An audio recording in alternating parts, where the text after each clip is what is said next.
Hi, welcome to another episode of the Mosaic Podcast featuring 11 Feet. I'm here with Mark and Eunice. Hello. Hi. So today, continuing from our last topic about why Taiwan, we want to dive deeper on why some businesses success or fail in Taiwan and what are the criteria to look at. So, is there any brands that you like in the US but you don't really see in Taiwan? Well, the first one that came off the top of my head is Forever 21 because I know, it's really it did pretty well in overseas, but it was here for a while and then just suddenly gone forever. Yeah, I remember going to their opening and their closing. But I did buy some of their clothes in Taiwan too. Why do you think they fell? I guess they don't really last very long. I guess the people here would like to buy something more substantial that, lasts longer. Yeah. Mark, have you bought any of Forever 21? No, but kind of echoing what Eunice said. I think maybe from a business perspective, it's just it didn't fit the kind of the lifestyle or the consumer habits in Taiwan. Yeah, because in the US, usually people who buy Forever 21, they're below 21, I guess. But in Taiwan, I'm not sure who they were targeting. So if they were targeting people in high school or college, they usually go to Ximending or night market and buy their clothes for to wear once or twice. But Forever 21 is a bit more expensive than those places. Maybe that's the reason why. Yeah, and I think also 五分埔, right? People used to go shopping in 五分埔, and it's pretty cheap to get clothes from Korea, from Japan, or from online. It's easy to get clothes everywhere in Taiwan. Yeah, so Forever 21 in Taiwan is 1,000 NT per dress. Was it? Do you remember? I don't remember. You never bought any? I don't Okay. remember. So there are also some other international clothing company that's successful in Taiwan. You were talking about, what was it?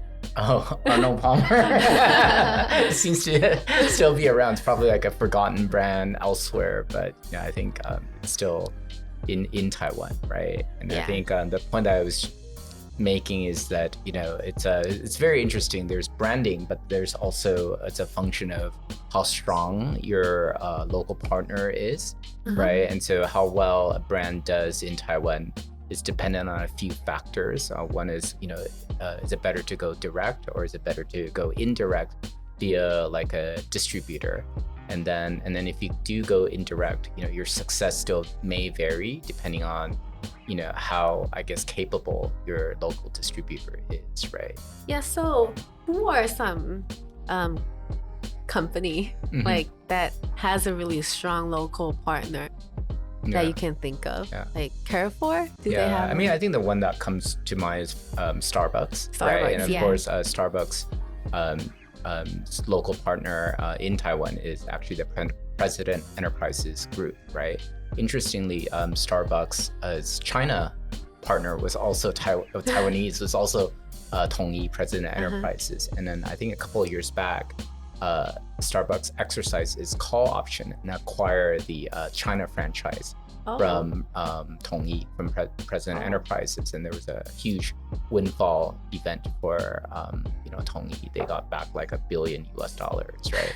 They're still operating the Taiwan franchise. So definitely, a very strong partner in Taiwan, especially in the F&B kind of retail space, is President Enterprise. I think it's really interesting because Starbucks in Taiwan is still super expensive. It's $150, $150 NT per cup of coffee, when it's the same in the US, right? Yeah. But people still spend a lot of money in Starbucks. Right. On the other hand, there are some other food companies like Jamba Juice. How many are there in Taiwan? Because in California, there's as many Jamba Juice as it is with Starbucks. Right. So like. Yeah. Jamba Juice, I believe it's still around in Taipei, but it's as you alluded to, it's just only in a few locations, and it's definitely seen as a very like premium product, as opposed to like kind of out in California where you kind of grab a Jamba Juice like every day, in lieu of a meal or something like that, right? So same kind of things that worked in California come to Taiwan. You have varying degrees of success, right? Yeah, because Jamba Juice in Taiwan is as sweet as it is in California, but for Starbucks, they actually altered, I think, the taste a bit to compromise like what Taiwanese people like. Yeah. And another one is Dunkin Donuts. Right, yeah. Is it still around? Or I haven't seen any. Because there's like Mr. Donut, and Krispy Kreme is also in Taiwan. There's like 2 of them, I think. It's super successful in the US, but maybe it's because they're too sweet as well. Taiwanese people tend to not buy them as much. Yeah, I think Mr. Donut is successful because it's not very sweet. I guess the taste is more suitable for the Taiwanese people. Yeah, it's also, by the way, it's also the local partner is also president. Oh, okay. Yeah, so it seems like there's like the strength of the local partner. So if you want to come to Taiwan for food industry, you know who to look for. Yeah, exactly, right. I mean, I think they're without a doubt they're probably the leader in the F&B and retail space in Taiwan. There's another very interesting one. So we were talking about successful businesses in the US or other places, but failed in Taiwan. But there's also one very special one that's super successful in Taiwan, but failed in the US. 7-Eleven. Right. Yeah. So the story with 7-Eleven is actually, it started out as a US kind of convenience store. And for one reason or another, it was the U.S. business was in decline. But the 7-Eleven in Taiwan is actually a licensee of the Japanese company 7-Eleven Holdings. So all the 7-Elevens in Asia really are licensed from 7-Eleven Holdings in Japan. And then I think a few years back, obviously 7-Eleven is huge in Asia. So the 7-Eleven Holdings Japan actually bought out 7-Eleven back in the US. So it's very interesting, right? Like how some brands are able to do better in Asia, and then a common pattern is that then the Asian company buys out the US parent. And it's not only for 7-Eleven, but I mean, this is probably going back in time, so it's like a history lesson for younger listeners. Thank you. Yeah, but I don't know how familiar you guys are with Esprit, like the fashion brand Esprit Holdings. So same thing. Yeah, I do know it. Yeah, Esprit. Yeah. So actually, Esprit started out as a U.S. brand, and then it was licensed to a Hong Kong company. A Hong Kong company grew the Asia Esprit, so Esprit became bigger in Asia, probably through the late 80s, early 90s, and then Esprit, the Hong Kong company, acquired the US company, right? And then in other F&B, coffee, bean, and tea was all for a while was again started out in the US. Asia grew to be humongous, and then bought out the US. Yeah, so the 7-Eleven thing I want to mention is, I think it's because of the Taiwanese living habit. Right. So in the US, it's like from 7 in the morning to 11 p.m. But in Taiwan, 7-Eleven is open for 24/7. Right. Because in Taiwan, we're always up. Well, so I think a lot of it is the success. I would say the success started in Japan. And then I think the Japanese model of 7-Eleven came to Taiwan, and then it kind of clicked, because I think that it's a very, Taiwan, like Japan, it's a very, very urban setting. I think lifestyle wise is very, very similar, right? Like, you're always at work, a long work day, and you're looking for convenience, right? Yeah. I mean, I remember a time when 7-Eleven was still at 100 stores. So, oh, okay. Yeah. When was that? When I was, when you guys probably weren't born. But so I remember when 7-Eleven first came into Taiwan, I think in the 80s.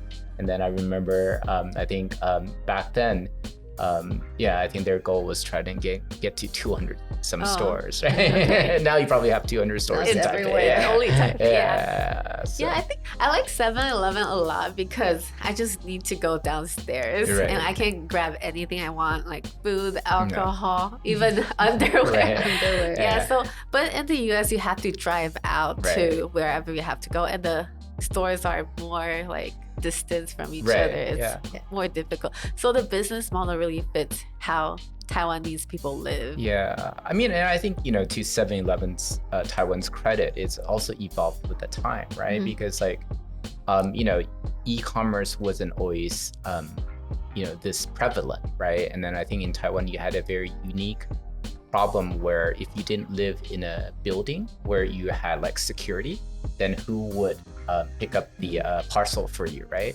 And I think, again, this is dating myself, but, really kind of going back in time, when e-commerce took off in Taiwan was really when 7-Eleven and all these convenience stores began to offer like in-store pickup.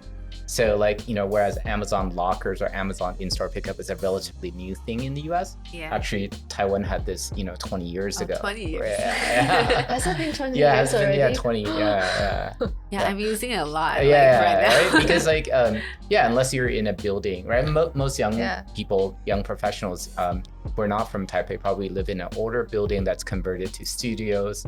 So there's no guard downstairs. And then, obviously no mailbox. So then, you need a place where you can send the package to, right? Yeah, so it really like makes it really convenient for people in Taiwan. Right. Yeah. Okay, so there's like also companies that's successful in other places and also Taiwan. What do you think they do right? So first one we talked about Starbucks. So another one is Ikea. So Ikea came directly to Taiwan, not with a partner. What do you think they do right to be successful in Taiwan? Yeah, I mean, I think, well, again, this is dating myself from a bygone era, right? So I think, I remember, I think Ikea was around when I first arrived in 1996, right? Oh, really? So, yeah. So I think, back then, it was seen as just a very hip place, right? And then, it was kind of, I would say back then, people thought of it as a high-end brand. So it's somewhere cool to go to. Stylish and affordable. But it was, I mean, in the US at least, it's considered like very affordable, right? But back then in Taiwan, I don't think it made its mark by being affordable, but by being stylish and modern, right? Because I don't know if you remember furniture from your childhood. Kind of, the Taiwanese furniture. I don't. Yeah. So yeah, and then and then Ikea. It's packed in the U.S., but like I remember when I first set foot in Taiwan, going to the Ikea store. I mean, like it was ultra packed, right?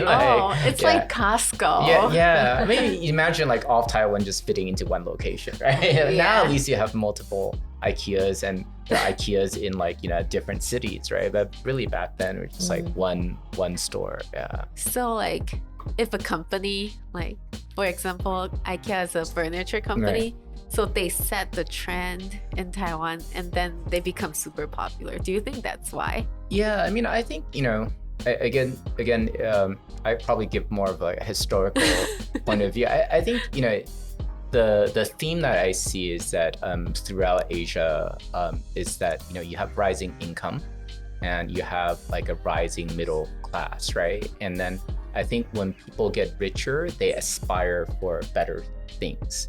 And so I think if you play that trend, in Asia, it has remained true at least over the last, I think, 3 decades, right? So I think Asia is continuing to get richer. You have more people moving into so-called the middle class or upper middle class. And as you move up, people aspire for better things. And I think if you play this trend, it's just a matter of like a time. It happened in East Asia. It happened in Japan first. Then it came to Taiwan, Korea, Hong Kong, Singapore. Then it went to China. And then I think in Southeast Asia now, that's what you're seeing, right? So I think at least I think that this trend will continue to play out in Asia. Of course, like in Taiwan now, from a demographics perspective, it is aging, right? So you have less young people. But as a whole in Asia, I feel that at least I would say now looking back at my career, I would say that if you played this theme like 30 years ago and you just kind of moved along with different markets, that you would have done very well. Do you think Taiwan is a follower? Like, for example, if something is famous or trendy in Japan or Korea, it's more likely to be successful in Taiwan? Yeah, I think it's I would say yes, not in a bad way. I just think that again, it's more part of that rising consumer trend, right? And then I think it's a follower just because from a development standpoint, it is probably a decade behind, let's say Japan, right? So Japan like industrialized first after World War II, and then when Japan got too expensive, then the factories moved to Taiwan and Korea, and then when Taiwan and Korea got too expensive, they moved to China, right? And now that China is too expensive, it's now the factories are moving to Southeast Asia, Vietnam, Cambodia. Okay, so so you could play it out that way, right? I can see. Right. So Costco is another really good example of how it sets a trend. So there are like how many Costco's in Taiwan? Like 10? Probably 10 or 12 now. So all of them are super packed every day. Yeah. What is your how do you think about it? Yeah, it's very interesting because in the States, we think of Costco as like deep discount, getting a great deal. But I was told by some of my staff members that Costco has a premium standing among all the hypermarts, and I was like taken aback by that observation because I thought like a hypermart is just a hypermart. There's no distinction in terms of like branding value. But I guess in Taiwan, Costco's kind of differentiation within the hypermart market is that it's seen as like providing higher quality goods, right? And people see it as a premium brand in Taiwan.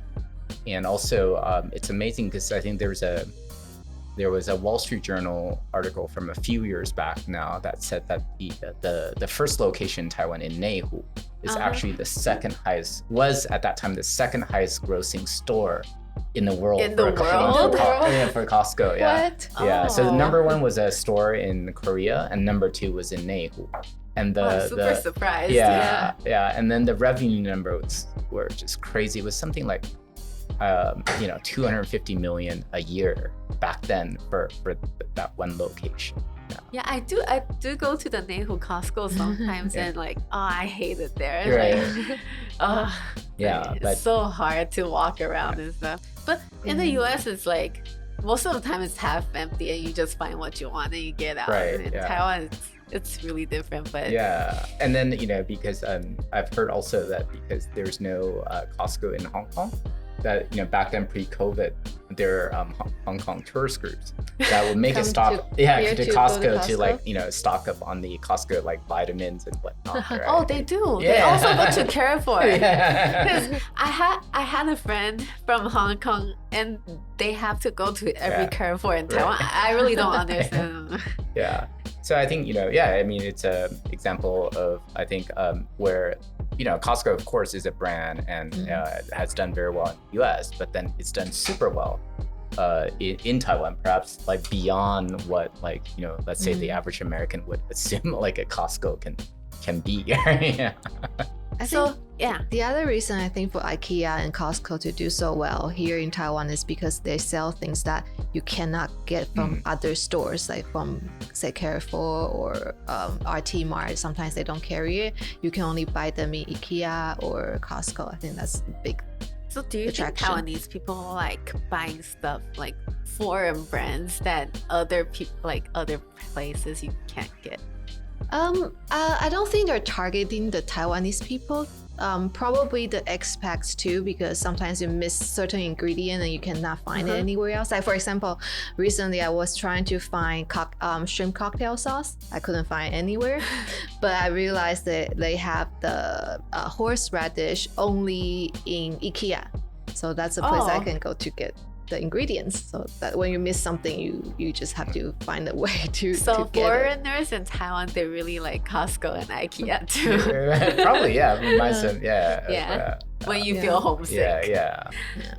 So from what we discussed, what do you think, what type of business do you think will be more likely to succeed in Taiwan?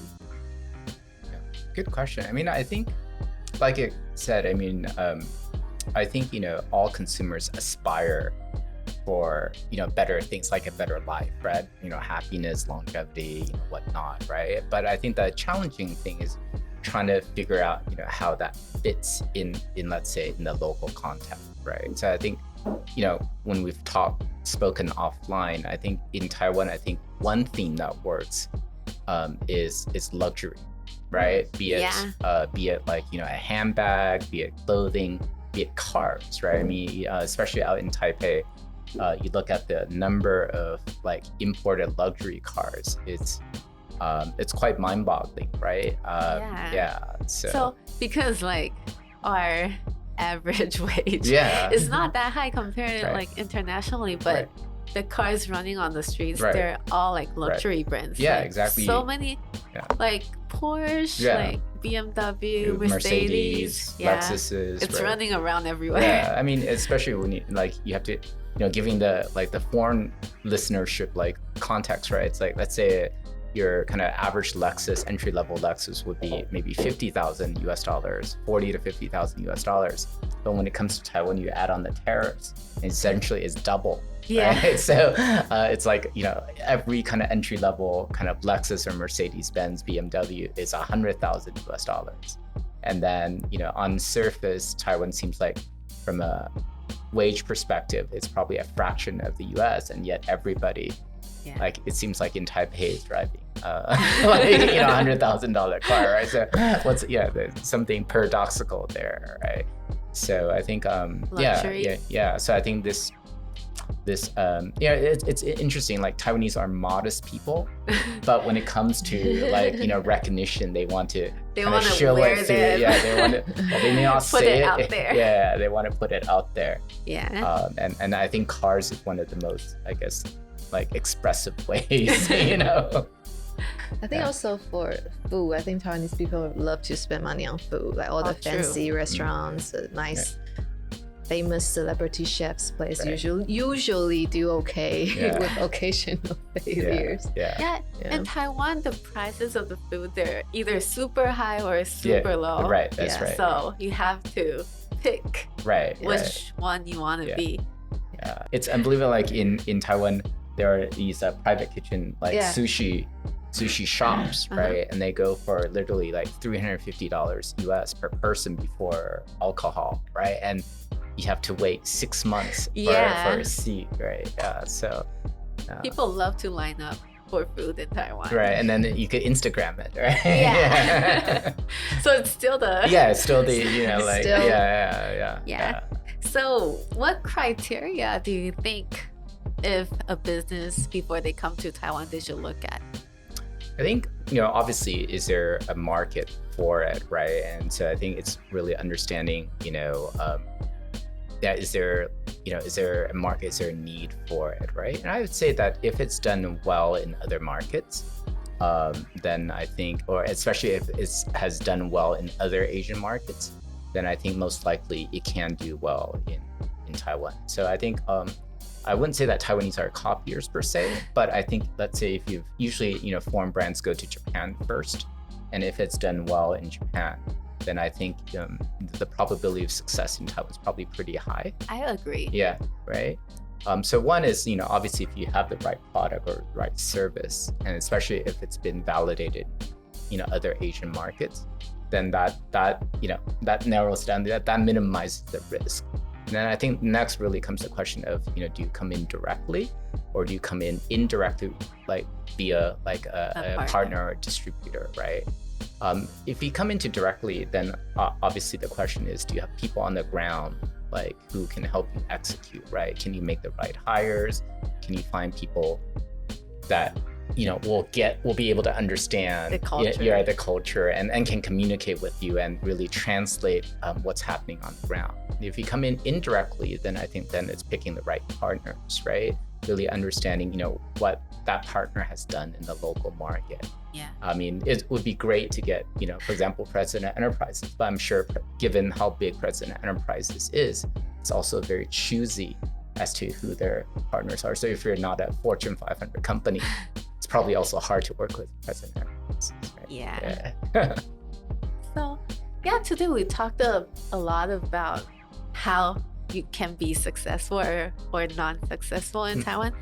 And I heard we mentioned about luxury and the faces, right, the consumer behavior a lot. So maybe our next episode we can talk more on this, right? Yeah.